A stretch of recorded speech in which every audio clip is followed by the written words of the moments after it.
But next is something which I would like to hear. Dr. Uday is going to talk about giant basilar occlusion and what he did with them.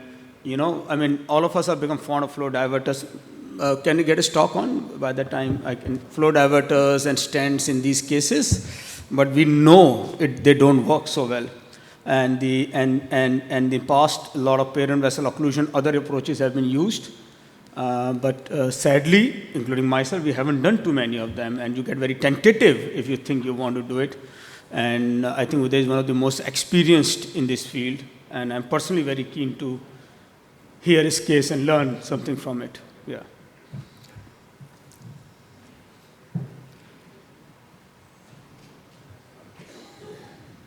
Who is continuing? It's me again? So you see, Rajiv, basically you have neurosurgeon stamina. So that's why you could carry on there. Thanks a lot. And Arvind, can you join? I mean, we have, for a while, we have few short sessions, that's it. Can you open my presentation, please? Don't sit here.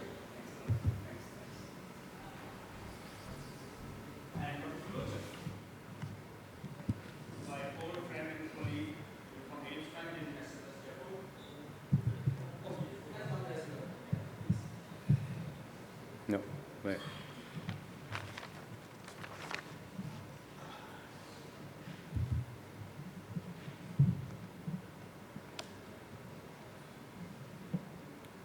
Perfect. Now, where's Vipul? Okay. So what I told you and what you described elaborately, this is not what I want to talk about. It's not about giant fusiform basilar trunk aneurysms occlusions. So sorry to disappoint you. This is something which is very common, but not as exciting as what you said. So nevertheless, it is a very complex situation, and in all of them, it is complex. And we have treated all of them. Cannot say that all of the patients have done well, but that's the part of the life.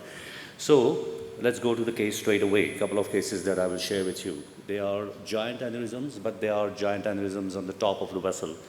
As in previous session, we spoke about, Tufel also said that they are really difficult aneurysms to treat and to cure. Maybe not so difficult to treat, but very difficult to cure. So the first one I'm going to show you is, this is a child, a very sick child, hydrocephalus because of compression by the aneurysm itself, and going on for quite some time, maybe from birth. So there is calcium on the wall, partial thrombosis, and giant aneurysm. And here you can see that the CT angiois is quite good. The filling of the aneurysm is not as much as the partial thrombosis is. And this is the angiography. So when you look at it like this, whether it is 10 years ago, 15 years ago, or now, the challenges remain the same. And there are several approaches to it. And out of all these, maybe today all these things come to our mind. And what would you choose? I mean, you're here for a course, right? So it is not about the front row, but it is about all the rest of you. What would you look at that aneurysm again and look at the options that you have today? Anyone? Anyway, so I will tell you what we actually did, because going back to the pictures again, this is a 2-year-old kid. And if you could see here, and if you could see the date, it is 15 years ago. So 15 years ago, 2-year-old kid, we were not thinking of stents. We didn't have flow diverters. And we are not thinking of stents in a child back then. So those things go out of the window. Also, this was an open and closed case by a neurosurgeon. He opened it wanting to clip it. Giant aneurysm, basilar top, a lot of calcium. He couldn't do it. He closed it and got out. So now whatever has to be done by us. And so this is the message here, that you do the angiogram, the full angiogram, and find out that, of course, you will go inside and coil this aneurysm. That's the only choice you have.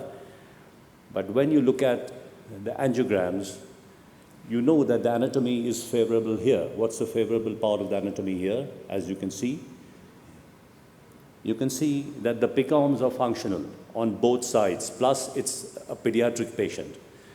So you don't have to worry too much about the reserve. The pediatric brain has fantastic reserve and the PCOMs are patent. And so this is what we have been doing for a very long time, that when the anatomy is favorable, when the aneurysm is large, you take the aneurysm with coils along with the basilar top.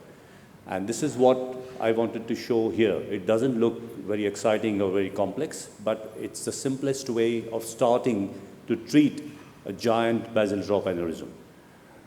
Previous session has taught us, shown us that it may not be the one-stop solution. You may have to come back, but this is a good way of beginning. That you started, anatomy favorable, you get the basilar top along with the aneurysm. This patient required revision of shunts later on in his life. That was 15 years ago. I just saw him a few months back on follow-up. He's not completely neurologically normal, but he is living pretty well and going to college as a 17-year-old young man. This is how we finished with. Completely believe in the collaterals, the circle of Willis, the PCOMs, and take the basilar top along with the aneurysm. This is what we did. And as I said, shunts, revision of shunts, but eventually doing well. Let's go to the second case after I have made the point. Second case looks very familiar. What's different here? It's an adult, and it's a ruptured aneurysm. But the philosophy is exactly the same. What do we see here? Basilar top, large aneurysm. The left PCA is already not here. That means there is left PCOM, which is functional. So you have to save the right PCA, of course, and then you have to see, if you want to take the basilar top, then which are the arteries which are vital for saving. So we do, this is it, it's a large aneurysm, irregular and ruptured. So again, we did not think of putting in any of the stents or flow diverters here right away, did not have intrasaccular devices back then.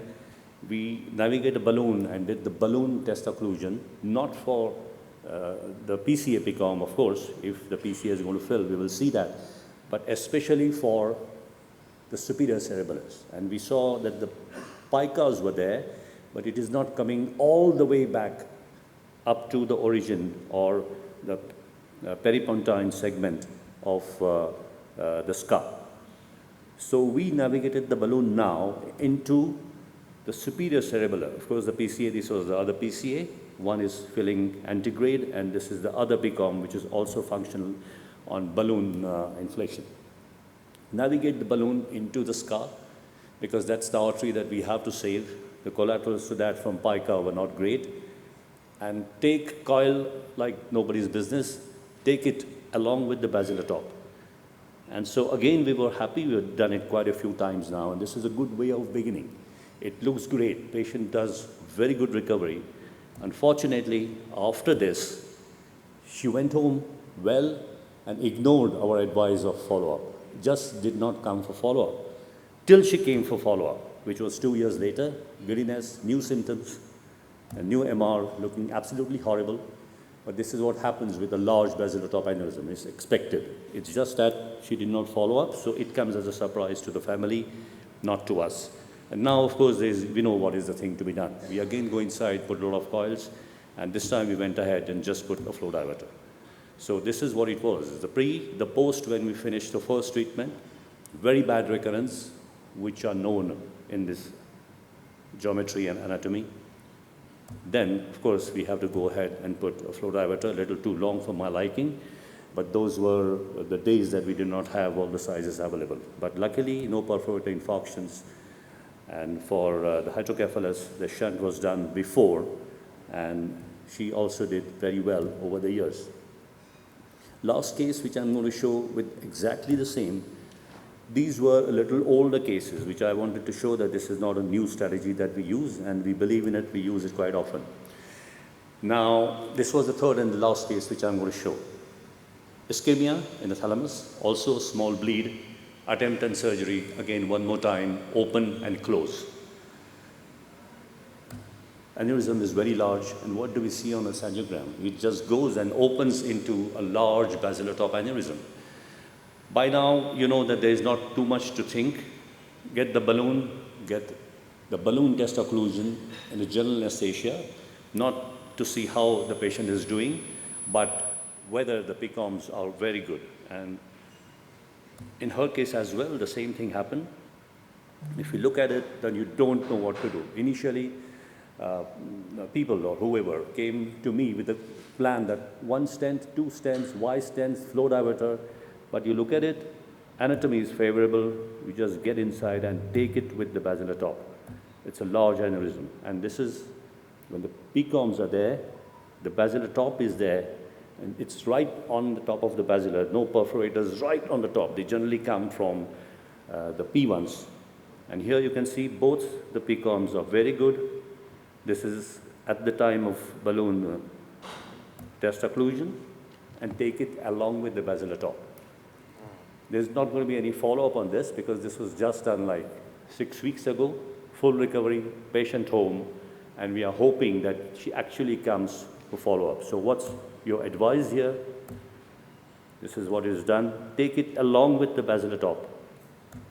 The advice is follow these patients up strictly. You have to follow them up because this is not the end. Patient has gone home happy. You have to tell them that please come to follow up on MR angio and then DSA within the first few months. If you do that, then it will be all okay. So what is the 3 things that you have maybe learned from these presentations that we have? Number 1, top of the artery large aneurysms are difficult to treat, especially basilar top, giant and large aneurysms. It's difficult. Accept it. Number 2, if the anatomy is in your favor, make it in the patient's favor. And take the aneurysm, at least as the first go, along with the basilar top, it works. No ischemias here, because you're not extending it up to the lateral perforators. Number 3 is the most important advice, is don't lose the patient. Call them up for strict follow-up, because as you saw in the second case, very bad recurrences are known. First one did well, second didn't, and third, we just did it 6 weeks ago, and so we are waiting. So far, everything good.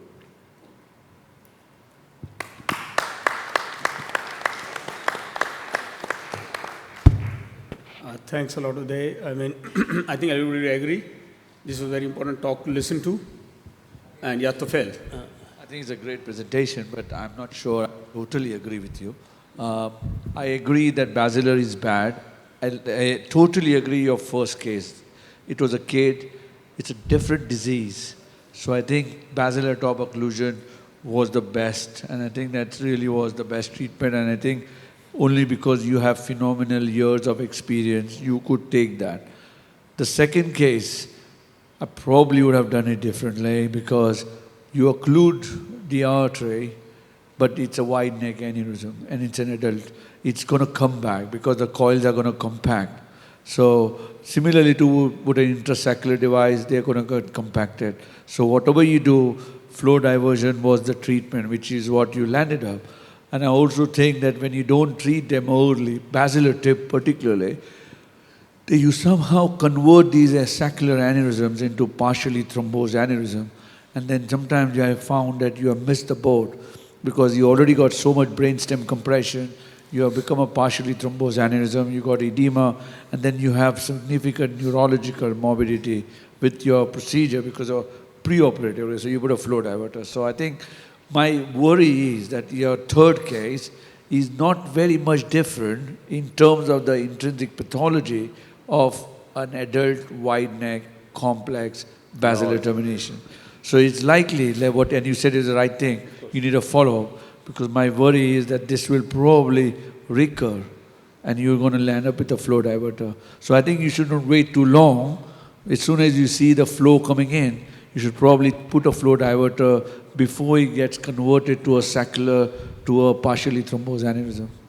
Yeah, that's Vincent. my opinion. Yeah, Vincent, So what's your opinion? thank you very much for the presentation, and I have to say they have a 8-month kid to treat with a 3 centimeter aneurysms 2 days after I'm back home, and when I saw again your presentation, it gave me the force to occlude everything. That's what we will do. So thank you again for this presentation. Give us some hope. And the second thing is that in your very early presentation, when all the basilar locations were blinking, there was the one with the atherothrombotic one. And I did not see any case of that. And I would like to, I don't know, and would like to know why we do not have a case with atherothrombotic fusiform aneurysm, because I saw one in our presentation. Is it because all the patients are dying in whatever we are doing? Because it's a little bit the experience we have. So I would like to know if you have something special to teach us on this, or is there something? No, it's also the same thing, because that's a completely different animal, as you know. It is not, this is different, it's dangerous. Yes, it is different. It is difficult, but the other one is almost impossible to treat and cure. So we have been doing for a long time, whatever which is best available today, we do. Which is like placing a long one, the biggest one. So you like do medical? You do medical treatment, first line? Yeah. Okay, I think it's a very important message. You know why? Because it is rare. And everybody is trying to make a flow diverter first line because he succeeds to do some flow diverter in some location. This is fusiform, I will make a flow diverter. But I see the patient suffering for the lack of sharing the experience in between us. Me, I have 9 patients like that. 7 died after flow diversion. 7. And the 2 that are still alive, it was medical therapy, blood pressure control, anticoagulation. So I just worry that at each meeting, someone is coming with a telescopic flow diverter in atherothrombotic aneurysms, saying he lost the patient. Please, if you have this patient, please call one of the masters of India, ask an advice, but do not rush on treatment, because, I mean, those patients that we have killed, that we have worsened, many of us, they need to be useful at least for the other patients. And because it's rare, people are not sharing, and I see many meetings, someone that is discovering the disease is putting flow diverter telescopic and having a bad issue. So I think it's very important, something to debate on that. It is medical first line. Yeah, I think that is very important. It's a completely topic maybe we haven't covered in this meeting about those bad basilar. But I think why Uday's talk is important is that in this era of let's deploy a flow diverter, let's go for a flow diverter, youngsters see this is an option. Keep in mind, these are not great aneurysms for anything, even after flow diverter. We don't know. Giant partially thrombosed basilar top, we have seen, Rene has shown us cases where they keep growing. I mean, so have an open mind to the technique which he has shown, which is simple, straightforward in a way. Decision making is the challenge here. So I think that is why very important to look at these techniques, because I don't think we have a great solution to these cases anyway.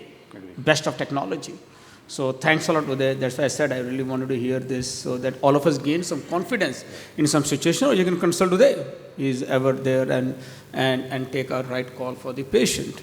Thanks a lot. Sure. Thank you. Yes. Dr. Uday, one comment. Vincent, just one sentence about what you said. That's a different disease, but you know, you don't have to promise them the moon. You have to say that it's difficult, like if you leave them alone in years of time, they're going to go down, which is very difficult for him and the family, and they're going to die. Instead, if we can do something which is 25%, 30%, that is maybe 1 out of 3 or 4 patients okay to live for 10 years, then I think it is still reasonable. Yeah, no right answers. Yes, a probability, and I think we can just tell the patient the probabilities. You know? The problem is sometimes you are worsening them. It's Yes. not just you are refraining the disease Absolutely. to grow, it's just you are worsening them. I'm sure in next meeting we are going to have a session on this large fusiformal vertebrobasilar aneurysms as well. Is very important to discuss. Yeah. You know? Atherosclerotic as well as Other ones. non-atherosclerotic. It's a whole topic. We'll need an hour or 2 to discuss, I think. Okay. Definitely, and we know whom to call. Thanks a lot, Uday. The first case, what sir told is, it is definitely not flow related. It's a 2-year-old kid. It is a different disease, totally dysplastic. It's different. I mean, almost from the birth of the child, or very, very soon after birth, this must have happened. I don't know. We have had a few forceps deliveries, and it's a simplistic thinking that maybe the forceps caused something dissection in the basilar. This case, you could actually sacrifice that, the top thing where the P comes. But when it happens in the basilar trunk, what options we have? Yeah, which I mean, is that's what very. we were talking. That maybe for the next meeting we can leave this, where we Yeah. have actually sacrificed the basilar arteries, looking at favorable options. You know. I think next time Uday's will be how to sacrifice basilar, where all one can sacrifice basilar. Where are the perforators?